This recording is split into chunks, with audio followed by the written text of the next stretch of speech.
E siamo giunti anche all'ultima batteria per quanto riguarda la Farfalla Junior. Presentiamo questi atleti: il numero Filippo Pagaic, 2 Federico Baggio, 3 Francesco Stancorti, 4 Lorenzo Gacani, 5 Giorgio Matic, 6 Alessio Boetti, 7 Enrico Spazio, 8 Matteo Rolla, dalla libera.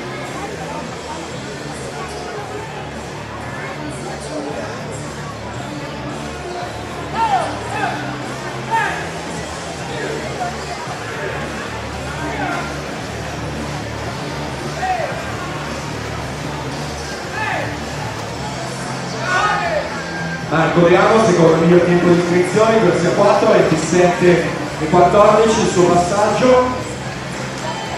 Miglior tempo di Gerardin 57 e 22, siamo alle ultime bracciate, 57 e 59 per Marco Riamo, che si inserisce alla terza posizione complessiva. E dunque ci siamo con l'ultima batteria.